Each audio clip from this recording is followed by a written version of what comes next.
পদত্যাগের ঘোষণায় দিল্লির মুখ্যমন্ত্রী কেজরিওয়ালের চমক। রোশানলে থাকা মুখ্যমন্ত্রীদের দিলেন মোদীর নিপীড়ন মোকাবেলার টোটকা। যুক্তরাষ্ট্রে চীনা পণ্য প্রবেশে অতিরিক্ত শুল্ক আরোপের সিদ্ধান্ত। পাল্টা পদক্ষেপের হুঁশিয়ারি দিল চীনের বাণিজ্য মন্ত্রণালয়। পশ্চিমা চোখ রাঙানির পরও ইরানের নিজস্ব প্রযুক্তির স্যাটেলাইট মহাকাশে। ব্যালিস্টিক ক্ষেপণাস্ত্র প্রযুক্তির আধুনিকায়নে উদ্বেগ। আসসালামু আলাইকুম, দেখছিলেন বাংলাভিশন ওয়ার্ল্ড নিউজ হেডলাইন। এবারে বিস্তারিত।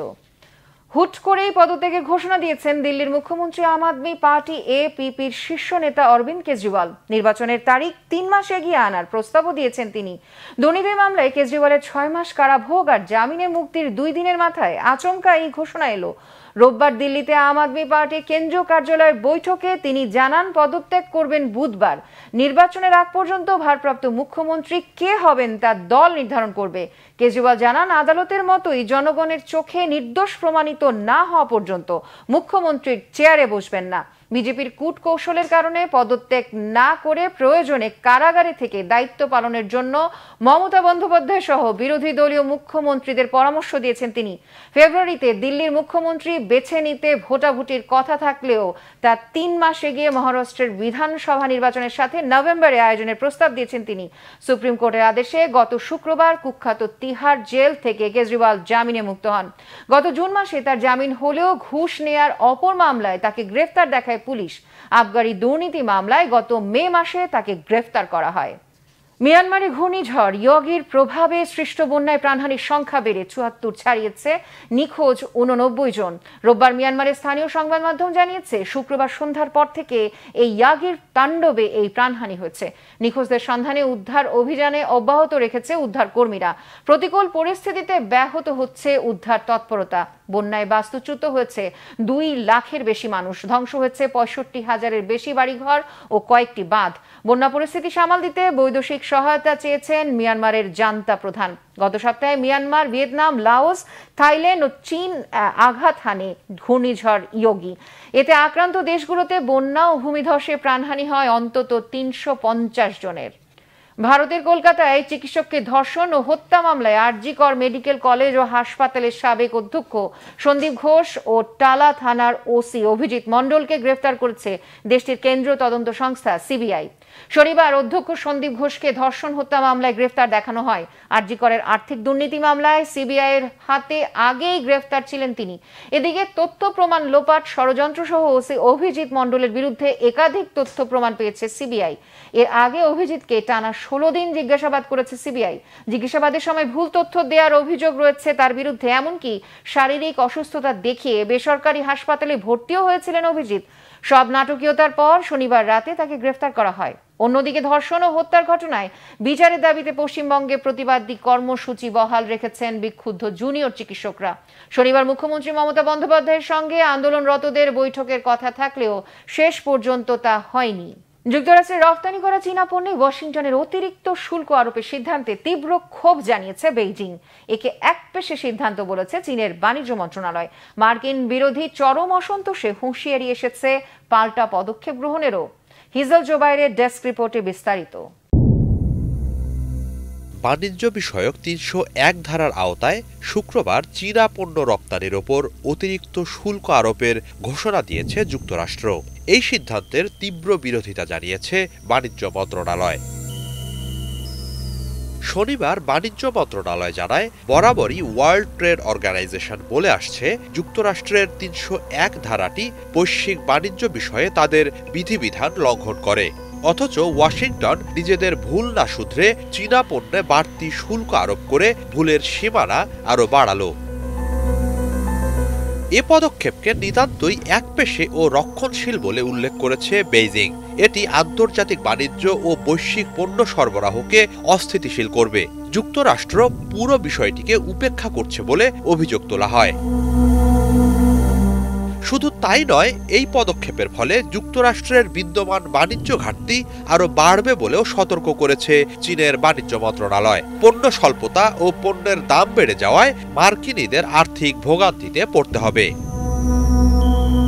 301 ধারা নিয়ে ওয়ার্ল্ড ট্রেড অর্গানাইজেশনের প্রতিবেদনের বরাত দিয়ে চীনের বাণিজ্য মন্ত্রণালয়ের মুখপাত্র বলেন, ওই প্রতিবেদনে এটি স্পষ্ট যে বৈশ্বিক পণ্য সরবরাহের ক্ষেত্রে যুক্তরাষ্ট্র বিঘ্ন সৃষ্টিকারী। এবং এক্ষেত্রে তারা দায়িত্বশীল আচরণ করছে না। এর আগে ৩০১ ধারার ওপর জনমত জরিপ করে যুক্তরাষ্ট্র। সে সময়ও বেশিরভাগ মানুষ এটির বিরুদ্ধে মত দেয়। অতিরিক্ত শুল্ক নয়, বরং শুল্ক কর্তনের পক্ষে অবস্থান নেয় তারা। এরপরও ওয়াশিংটন তা উপেক্ষা করছে বলে অভিযোগ করেন মুখপাত্র। যুক্তরাষ্ট্রকে অবিলম্বে নিজেদের ভুল শুধরে চীনা পণ্য রপ্তানিতে অতিরিক্ত শুল্ক আরোপের সিদ্ধান্ত থেকে সরে যাওয়ার আহ্বান জানিয়েছে বেইজিং। অন্যথায় এর বিরুদ্ধে কঠোর ব্যবস্থা নেয়ার হুঁশিয়ারি দেয়া হয়েছে। হিজল জুবায়ের, বাংলাভিশন। পশ্চিমা বিশ্বের চোখ রাঙানি উপেক্ষা করে নিজস্ব প্রযুক্তির রকেটে করে মহাকাশে গবেষণা স্যাটেলাইট পাঠিয়েছে ইরান। বিপ্লবী গার্ড IRGCর তৈরি 50 কেজি ওজনের এই রকেটের নাম চামরান-1। ব্যালিস্টিক পারমাণবিক অস্ত্র তৈরিতে এই প্রযুক্তি ব্যবহারের আশঙ্কায় নড়ে চড়ে বসেছে যুক্তরাষ্ট্র সহ পশ্চিমা রাষ্ট্রগুলো। বিস্তারিত মীর ফজলে রাব্বির ডেস্ক রিপোর্টে। পশ্চিমা দেশগুলোর চোখ রাঙানি ও সমালোচনাকে পরোয়া না করে মহাকাশে নতুন একটি গবেষণা স্যাটেলাইট উৎক্ষেপণ করল ইরান। ফলে মহাকাশ কর্মসূচির অগ্রগতির ক্ষেত্রে আরও এক ধাপ এগিয়ে গেল দেশটি। শনিবার নিজস্ব প্রযুক্তিতে তৈরি রকেটে করে মহাশূন্যে চামরান-1 নামে স্যাটেলাইটটি পাঠাতে সক্ষম হয় ইরান। 60 কেজি ওজনের এই স্যাটেলাইটটি তৈরি করেছে দেশটির বিপ্লবী গার্ড বাহিনী IRGC। চামরান-1 স্যাটেলাইটটি গোহেম 100 ক্যারিয়ারের মাধ্যমে কক্ষপথে স্থাপন করা হয়েছে। কক্ষপথে স্থাপনের পর এটি প্রথমবারের মতো সংকেত সফলভাবে পাঠিয়েছে। এই গবেষণা স্যাটেলাইটটির প্রধান লক্ষ্য হল উচ্চতা ও গতি সম্পর্কিত প্রযুক্তি প্রদর্শনের জন্য হার্ডওয়্যার ও সফটওয়্যার সিস্টেমগুলো পরীক্ষা করা। অত্যাধুনিক প্রযুক্তি ও জ্ঞানবিজ্ঞানের ক্ষেত্রে বিশ্বের কোনো দেশের চেয়ে পিছিয়ে থাকতে চায় না ইরান। সেই অঙ্গীকার থেকে দেশটি মহাকাশ গবেষণা ও কর্মকাণ্ড এগিয়ে নিচ্ছে। তবে এই ধরনের উৎক্ষেপণের ব্যাপারে ইরানকে বারবার সতর্ক করে আসছে পশ্চিমা দেশগুলো। তারা বলছে এই একই প্রযুক্তি মানবঘাতী ব্যালিস্টিক ক্ষেপণাস্ত্রের জন্য ব্যবহার করা হতে পারে। এছাড়া এটি ব্যালিস্টিক ক্ষেপণাস্ত্র পরমাণুর ওয়্যারহেড বহন করতে পারে। কিন্তু ইরান বলছে তারা পরমাণু অস্ত্র তৈরি করতে চাচ্ছে না। তাদের স্যাটেলাইট ও রকেট উৎক্ষেপণের উদ্দেশ্য শুধুমাত্র বেসামরিক ব্যবহার ও প্রতিরক্ষা নিশ্চিত করা। যুক্তরাষ্ট্র ও তার মিত্র পশ্চিমাদের প্রবল বিরোধিতার মুখেও পিছপা হচ্ছে না দেশটির সরকার। ইরানি কর্মকর্তারা জোর দিয়েই বলছেন তাদের মহাকাশ কর্মকাণ্ড শান্তিপূর্ণ এবং জাতিসংঘের নিরাপত্তা পরিষদের প্রস্তাবনা অনুসারেই চলছে। তারই অংশ হিসেবে একের পর এক রকেট ও স্যাটেলাইট উৎক্ষেপণ করা হচ্ছে। চলতি বছরের জানুয়ারিতে সুরাইয়া নামে একটি স্যাটেলাইটের সফল উৎক্ষেপণ করে ইরান। এটি কক্ষপথের 750 কিলোমিটার উচ্চতায় স্থাপন করা হয়, যা এখন পর্যন্ত কোনো দেশের জন্য সর্বোচ্চ। তবে এক্ষেত্রে সবসময়ই যে উৎক্ষেপণ সফল হচ্ছে তেমনটা নয়। সম্প্রতি তাদের বেশ কয়েকটি স্যাটেলাইট উৎক্ষেপণের পরপরই বিস্ফোরিত হয়। মহাকাশে নিজেদের আধিপত্য বিস্তারে তৎপরতার কোনো কমতিই রাখছে না ইরান। এরই মধ্যে মধ্যপ্রাচ্যের সবচেয়ে বড় মহাকাশ কেন্দ্র নির্মাণ করেছে দেশটি। পশ্চিমা দেশগুলোর রক্তচক্ষু উপেক্ষা করে ইরান দিয়ে যাচ্ছে প্রযুক্তিতে যোগ্যতা ও সক্ষমতার প্রমাণ। মীর ফজলে রাব্বি, বাংলাভিশন। প্রবীণদের সংখ্যা বেশি হওয়ায় চাকুরি থেকে অবসরের মেয়াদ বৃদ্ধি ও পুনর্কর্মসংস্থানের সুযোগ তৈরির পক্ষে সমর্থন দিয়েছেন সিঙ্গাপুরের সিংহভাগ জনগণ। 50 বছর ও এর থেকে বেশি বয়সীদের উপর চালানো সমীক্ষায় এই রায় দিয়েছে দেশটির 88% মানুষ। সরকারি বিবৃতিতে বলা হয়েছে 2026 সালের মধ্যে চাকুরি থেকে অবসরের সীমা 64 বছর আর পুনঃনিযুক্তির বয়স 69 করার পরিকল্পনা আছে। বিস্তারিত ডেস্ক রিপোর্টে। সিঙ্গাপুরে বয়োবৃদ্ধদের জনসংখ্যা বেশি হওয়ায় পুনঃকর্মসংস্থানের সুযোগ তৈরির পক্ষে সমর্থন জানিয়েছে সিঙ্গাপুরের বেশিরভাগ জনগণ। সিঙ্গাপুর সরকারের একটি পরিসংখ্যান অনুযায়ী 2030 সালের মধ্যে সিঙ্গাপুরে প্রতি 4 জনের একজনের বয়স 65 কিংবা তার বেশি হবে। এর আগে গত 2 দশকে 10 জনের একজনের বয়স ছিল 65। গত বছর পুরো দেশব্যাপী অবসর এবং পুনঃকর্মসংস্থানের ওপর একটি সমীক্ষা চালানো হয়। এই সময় অবসরের বয়স বাড়ানোর পক্ষে সমর্থন জানায় বেশিরভাগ মানুষ। 50 বছর এবং তার বেশি বয়সের প্রায় 88% এর পক্ষে সমর্থন জানায়। অবসরপ্রাপ্ত আইটি অপারেশন ম্যানেজার ন্যান্সি হোর বলেন 5 বছর আগে সে চাকরি ছাড়েন। সে সময় সে জানত না কিভাবে তার সময় কাটবে। ন্যান্সি জানে সে ব্যাপক ওয়ার্কহলিক। অবসর নেওয়ার পর প্রথম দিকে সে অনুভব করতে পারে কোনো কিছুতে সে ভারসাম্য খুঁজে পাচ্ছে না। ন্যান্সির বয়স এখন 70। সে জানায় সমস্ত কিছু মানিয়ে নিতে তার কিছুটা সময় লেগেছে। অবসরের সময়টা পরিবারের সাথে কাটাচ্ছেন।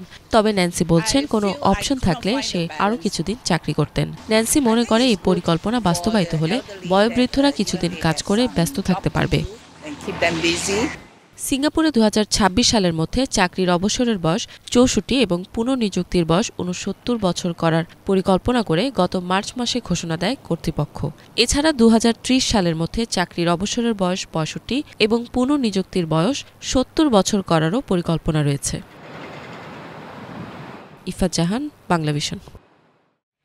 পরীক্ষামূলক উড্ডয়ন পর্ব শেষে চীন শিগগিরই বাণিজ্যিকভাবে চালু করতে যাচ্ছে অত্যাধুনিক মডেলের যাত্রীবাহী এয়ারশিপ AS700। যাত্রী পরিবহন বা স্বল্প উচ্চতায় উড়ে পর্যটকদের দর্শনীয় স্থান দেখানোই শুধু নয়, জরিপ, গবেষণা, জরুরি সেবার মতো বিভিন্ন কাজে ব্যবহার করা যাবে একে। হিজল জোবায়েরের ডেস্ক রিপোর্টে বিস্তারিত। পর্যটক ও যাত্রী বহনে নতুন দিগন্ত উন্মোচন করতে যাচ্ছে চীনের AS700 এয়ারশিপ। 20 দিনের পরীক্ষামূলক উড্ডয়ন শেষে শনিবার এটিকে বাণিজ্যিকভাবে চলাচলের জন্য হস্তান্তর করা হয়। Aviation industry corporation of China AVICর উদ্ভাবিত AS700 এক পাইলট সহ সর্বোচ্চ 10 জন আরোহী বহনে সক্ষম। উড্ডয়নের ক্ষেত্রে এর সর্বোচ্চ ওজন হতে পারে 4150 কেজি। সর্বোচ্চ 31,000 মিটার উচ্চতায় একবারে 10 ঘন্টা পর্যন্ত উড্ডয়নে সক্ষম AS700। এই সময়ের ভেতর এটি সর্বোচ্চ 700 কিলোমিটার পথ পাড়ি দিতে পারবে। কর্তৃপক্ষ জানিয়েছে গুয়াংশি সুয়াং প্রদেশের ইয়াংশু অঞ্চলে AS700 এয়ারশিপের পরীক্ষামূলক উড্ডয়ন কার্যক্রম চালানো হয়। এই সময়ে আরোহী সহ 306টি ফ্লাইটে প্রায় 1000 কিলোমিটার পথ পাড়ি দেয় এটি। আরোহীদের ইয়াংশু অঞ্চলের বিভিন্ন দর্শনীয় স্থান ঘুরিয়ে দেখানো হয়। পরীক্ষামূলক উড্ডয়নকালে এটি ছিল নিরাপদ ও নির্ভরযোগ্য। শনিবার বাণিজ্যিক উড্ডয়নের জন্য AS700 হস্তান্তর অনুষ্ঠানে এ ধরনের আরও 12টি এয়ারশিপ ক্রয়ের চুক্তি স্বাক্ষরিত হয়। চলতি বছরের যে কোনো সময় বাণিজ্যিকভাবে এই এয়ারশিপের উড্ডয়ন শুরু হবে। স্বল্প উচ্চতায় পর্যটকদের দর্শনীয় বিভিন্ন স্থান ঘুরিয়ে দেখানো ছাড়াও যাত্রী পরিবহন, বিভিন্ন জরিপ ও গবেষণা কার্যক্রম চালানো এবং জরুরি সেবায় এই এয়ারশিপ কাজে লাগানো হবে বলে জানিয়েছে কর্তৃপক্ষ। হিজল জোবায়ের, বাংলাভিশন। এই ছিল আজকের মতো। এতক্ষণ সাথে থাকার জন্য ধন্যবাদ সবাইকে।